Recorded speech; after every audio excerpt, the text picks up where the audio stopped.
few weeks ago, a colleague of mine at work told me about a elderflower cordial recipe that she got from the BBC Good Food website.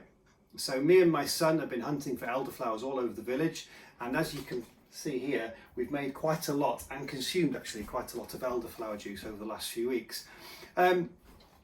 Today we're going to have a hunt around Mocktra for some elderflowers. It's coming to the end of the season at the moment, so we're going to have to take what we find, and we're going to make some elderflower juice. So cheers.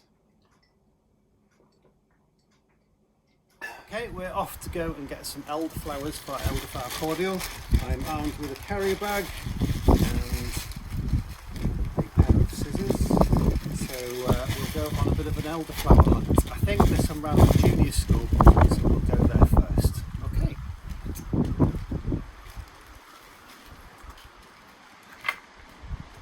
Okay, so we've just driven through Mocktra and I've come up past the junior school. I've got my scissors. And I've got a bag to collect the elderflower flowers. It's raining at the moment, so I don't really want to get the camera wet. So I'm going to nip out the car, grab some, and then I'll show you what I've got when I get back. So, wait there.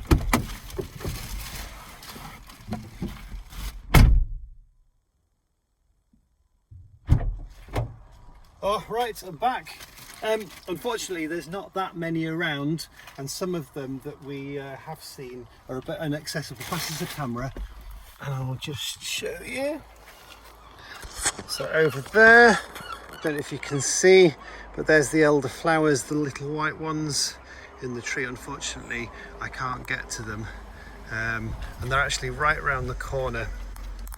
I'll give you the camera back, but I've managed to get a few. These are the flowers. There we go. What I'm going to do is going to go and see if I can find some better leaves with the elderflowers on, and I'll show you what they look like in a bit. Okay, we found some elderflowers. We've run out of the ones in Mocktra, so we found some on the road up to the heights. So if you just want to have a look here, this is what they look like. The leaves are very specific, and then the flowers, you've got this sort of nice canopy here. The little white flowers. Now, unfortunately, it is raining. They do suggest that you pick them on a nice sunny day, but I'm afraid if we don't pick them today, we might not have another chance to pick them. So I'm going to snip these, put them in this bag. You want about, well, depends on what the recipe says. One of the recipes that we follow says about 30 of these heads. We're only going to make half of that today, so I need about 15. So slip these away, put them in the bag. Okay, we're back home now with a bag full of elderflower. I'll just show you one of those here. This is from the Glanowern Road. So we ended up going to the junior school on the corner there, then up to the heights. There were a few there, and then we came back down to Glanowern Road, and there's a few elderflower bushes there. It smells absolutely wonderful. So hopefully now we've got enough to go and make our elderflower cordial.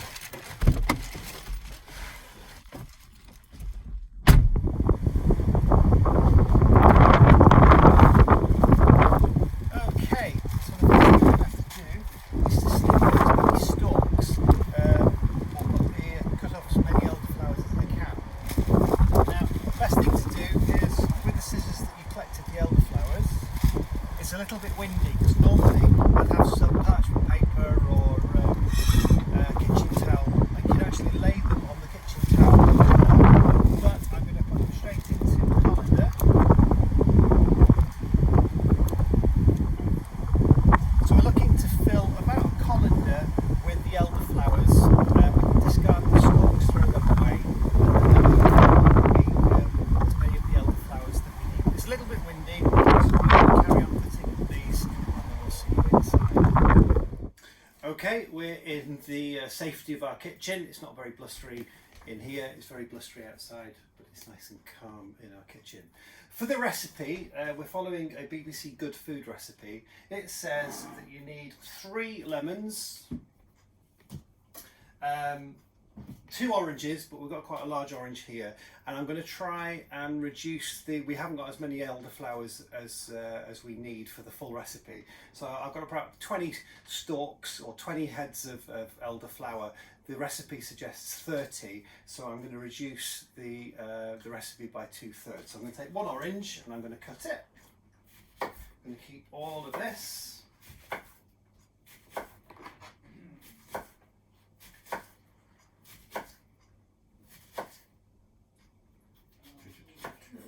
Okay, so that's 1 orange, and I'm going to take 2 lemons rather than the 3 because we're reducing the recipe. And these are all going to go in the pan with the elderflowers. I'll wash those. At the moment, the bugs are fleeing for their life from the elderflowers, so they're outside. And hopefully when we pick those up to put into the pan with the lemons and the oranges, all the bugs will have disappeared, and we'll rinse them before we put them in there. The other ingredients it suggests or says is 50 grams worth of citric acid. We bought this online. It said you can buy it from the chemist. I went around a few chemists, and unfortunately I couldn't find any. They all looked at me a bit quizzically when I said I wanted citric acid, so we ended up buying it online. So we need this 50 grams of citric acid. Obviously we'll reduce that by 1/3. Oranges, lemons, the elderflowers, and then we'll have to go over to the cooker where we need some sugar and some water. I'm going to rinse the elderflowers with a bit of cold water. Bugs hopefully run away now, and that will just get rid of anything else that needs to disappear, and then they are ready to go into our syrup. Okay, now this is the bit where we're going to make the syrup. So I need the recipe again, because it said 3 lemons and 2 oranges, and I've reduced that. I'm going to reduce the amount of sugar because the amount of flowers that we've got. So I'm going to, it should be 900 grams of sugar. We're going to put in 600 grams of sugar, so reducing it by 1/3. And what we need to do, once we've measured out the 600, is to put that in with, it's normally, again, 3 pints of boiling water. I'm going to put it in with 2 pints of boiling water. So I'll just let the kettle boil. Put that in the pan. Okay. So that's 600 grams of granulated sugar. And then I'm going to add, this is 1.5 pints jug, so I'll do 2 single pints. There's 1 pint.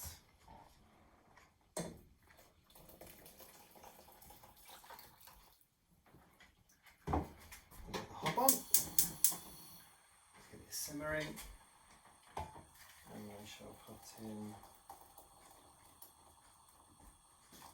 another pint of water. I don't know if you can see the pan, but the sugar is at the bottom, and as I swirl this around, the sugar will melt to make a nice syrup.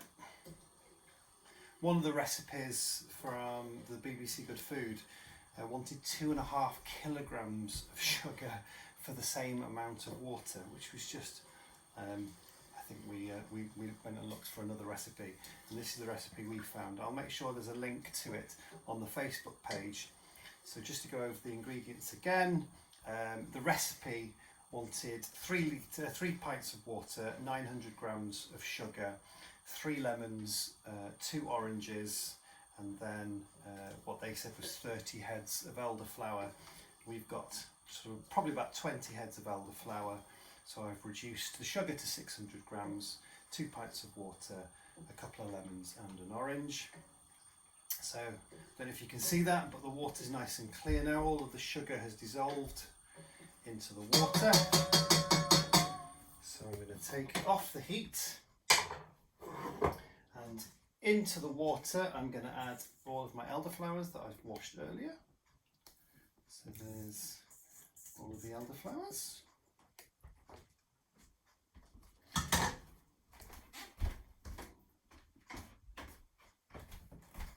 Here's the orange. And I'm adding the lemon. 2 lemons. Remember, the water's going to be very hot. Obviously the pan that we've got just fits in the reduced recipe, the reduced ingredients. So if you were making it with the amount of ingredients that's on the recipe that'll be on the Facebook page, you're going to need a bigger pan, but that'll give you an idea of the size of the pan that you're going to need. And I need the citric acid, nearly forgot. So a little bit of 50 grams it says for the original recipe, but I'm going to need 2/3 of that. I'm looking at my son to find out how much I'm going to need. So we're probably going to need what, in the region of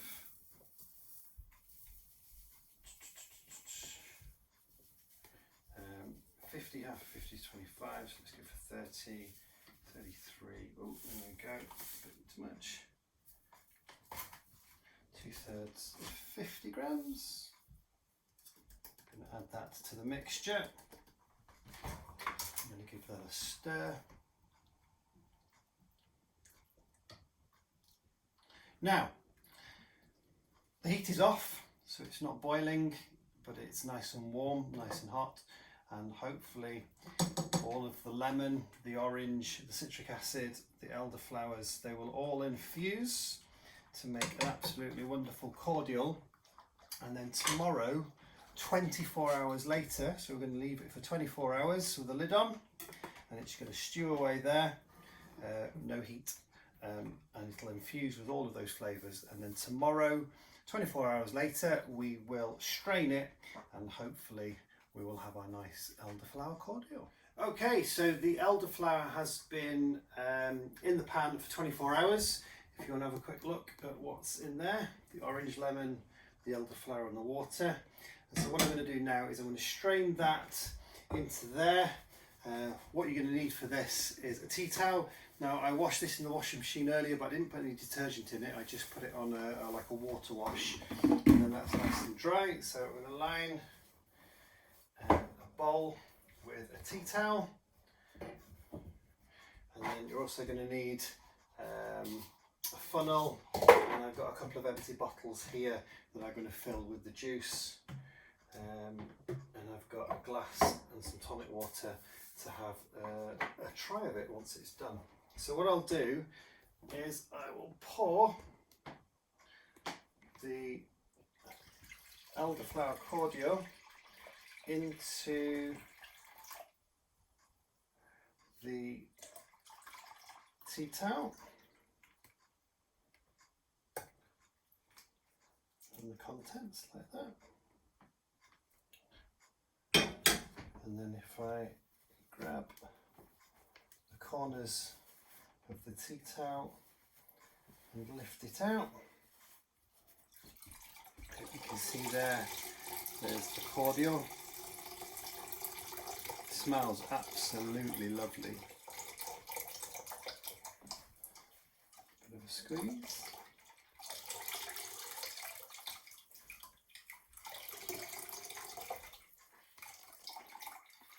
Okay, there's the cordial.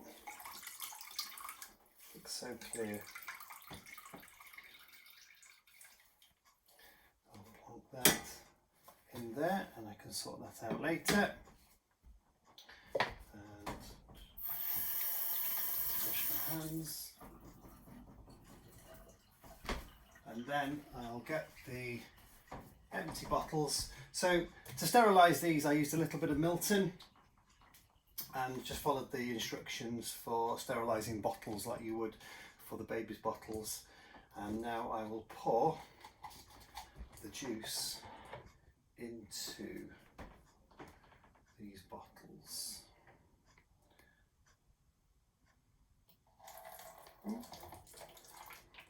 careful on that one.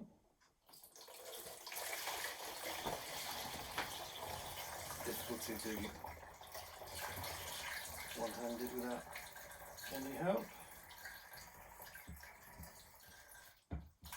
That's a 2.5 litre bottle and pretty much filled. And I'll do the same with this one.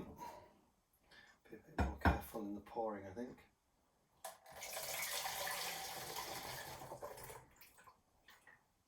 There we go. I'll wipe that down.